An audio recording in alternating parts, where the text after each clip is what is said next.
tout le monde, j'espère que vous allez bien. On se retrouve aujourd'hui pour une nouvelle vidéo. On va parler de tout ce qui est fraude, arnaque, escroquerie sur Instagram et sur internet en général. Moi-même j'ai été victime de cette fraude.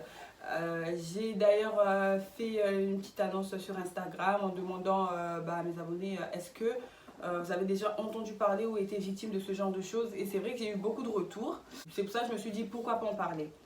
Une autre chose qui m'a poussée à le faire, c'est que j'ai regardé il n'y a pas longtemps une émission qui était passée et il y a une jeune fille, malheureusement, à cause de ces escroqueries, s'est donné la mort. Donc voilà, je voulais vraiment parler de ce sujet pour éviter ce genre de problème. Alors avant de commencer, je vous prie de vous abonner, d'activer la petite cloche, de liker et de partager. Je pense que la vidéo...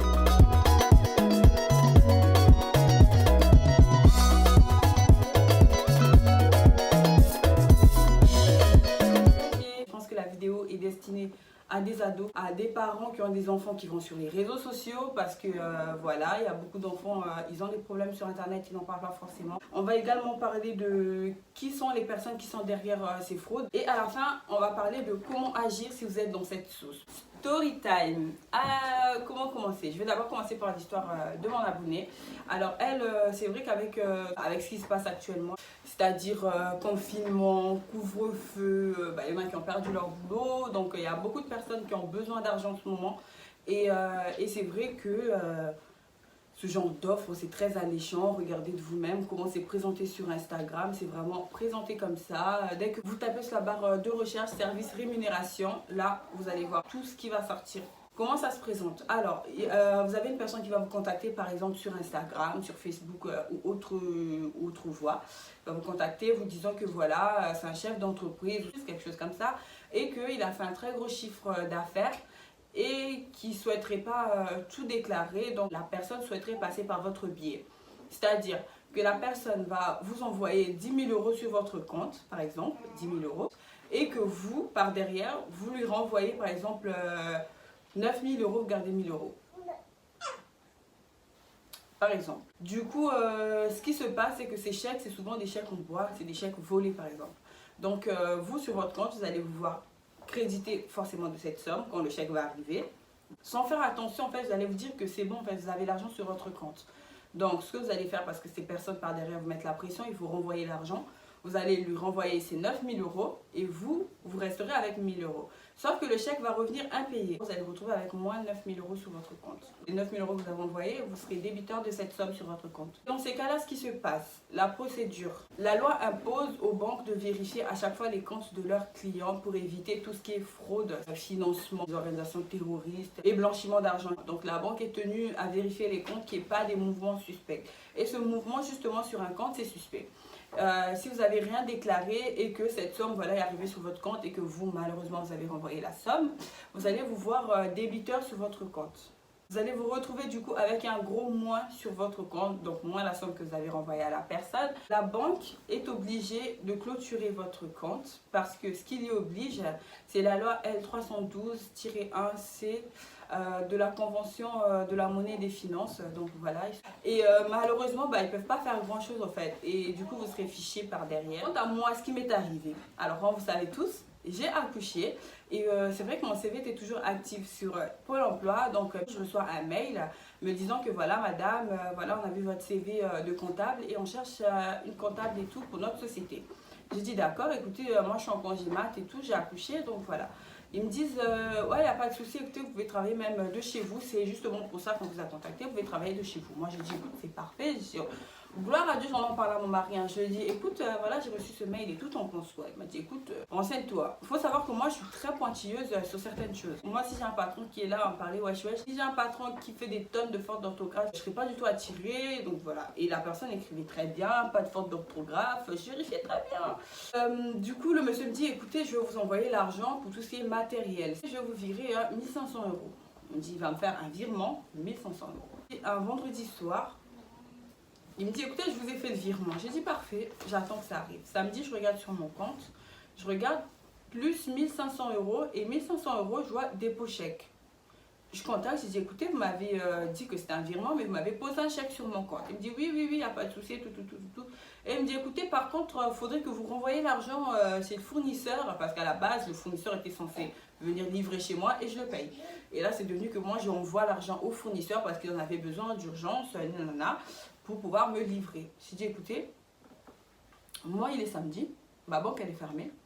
Vous m'avez posé un chèque sur le compte, sachant qu'un chèque, pour que ça soit véritablement posé sur un compte, il faut attendre quand même un moment. C'est pas en une journée que ça sera bon. Moi, personnellement, je ne vous renverrai pas l'argent et je n'enverrai pas l'argent au fournisseur. D'ailleurs, je leur ai dit, comment ça se fait que vous m'envoyez l'argent alors que vous pouvez vous-même payer directement le fournisseur. Du coup, ce que j'ai fait, j'ai contacté ma conseillère. J'ai dit à ma conseillère, voilà, moi j'ai reçu un chèque sur mon compte et que je ne trouve pas très clair. Est-ce que vous pouvez me confirmer que c'était un vrai chèque? Là, mes problèmes ont commencé. Le monsieur a commencé à me menacer de mort. Madame, voilà, vous êtes une voleuse, quel genre d'employé vous faites, j'aimerais pas vous rentrer dans ma société. Je dis, écoutez, excusez-moi monsieur, vous voulez que je puisse être votre comptable? D'accord, ça vous fait plaisir. Mais moi, mon métier me force à être doublement vigilante. Donc voilà, selon la loi, je vais attendre la réponse de ma banquière. Et là, le monsieur n'était pas d'accord. Elle a dit, écoutez, d'accord. Samedi soir, elle me dit, alors elle a dit quoi? J'ai dit, écoutez, vous foutez pas de moi, vous savez très bien que samedi, les banques sont fermées, dimanche, c'est fermé, lundi, c'est fermé, donc arrêtez en fait. Au bout d'un moment, le monsieur commence à se chauffer. Voilà, vous, je vais vous tuer. Regardez les messages. Je vous mets. Il me menaçait de mort. Voilà. Alors, moi, pour me protéger par derrière, je me suis dit, écoutez, si c'est un vrai chèque, j'aimerais quand même me protéger, quoi. J'ai pris mon téléphone. J'ai quand même appelé la police pour leur dire, écoutez, j'ai pas l'intention de voler quoi que ce soit, mais j'ai reçu un chèque sur mon compte, je le trouve pas très net, donc voilà. Dès que j'ai appelé la police, on m'a dit, écoutez madame, ne faites rien, c'est de l'arnaque, c'est de l'arnaque. Il n'y a que ça en ce moment. Avec le corona, les confinements et tout, il n'y a que des arnaques en ce moment, que ce soit à Paris, en France et dans toutes les villes. Il n'y a que ça en ce moment, donc faites très attention. Du coup, là, moi, j'ai dit, monsieur, écoutez, j'ai contacté la police, mais malheureusement, ils m'ont dit que je ne vous renvoie pas l'argent parce que c'est un escroc, voilà. Et là, le monsieur commence à s'échauffer. Non, moi, je suis pas un escroc, c'est vous, je vais aller porter plainte. J'ai dit, écoutez, vous pouvez y aller, hein, parce que moi, j'ai appelé, je m'en fous. Et d'ailleurs, on se retrouvera au commissariat, je vous rendrai votre argent. Le monsieur commence à me menacer vraiment, genre de mort, qu'il viendra m'assassiner, que lui va pas se louper.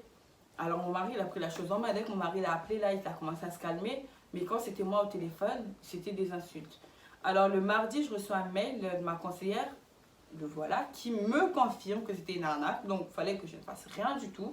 Le chèque, du coup, elle, ce qu'elle a fait, cette somme, les 1500 € qu'elle avait sur mon compte, elle les avait gelés. Donc ça, c'était bon, je me suis retrouvée avec mon solde normal. Je suis allée à la police, j'ai porté plainte, voilà. Oh, le monsieur, voilà, il faisait que menacer, insulter. Au bout d'un moment, je l'ai bloqué. Hein. J'ai dit, écoute, c'est bon, j'ai pas que ça à faire, avoir tes messages. Je l'ai bloqué, j'ai bloqué les numéros. Les personnes qui sont derrière ça, en fait, ce sont des personnes, quelquefois, qui sont même pas en France. C'est des gens qui sont en Afrique, qui sont, je sais pas où là, ils cassent la tête aux gens.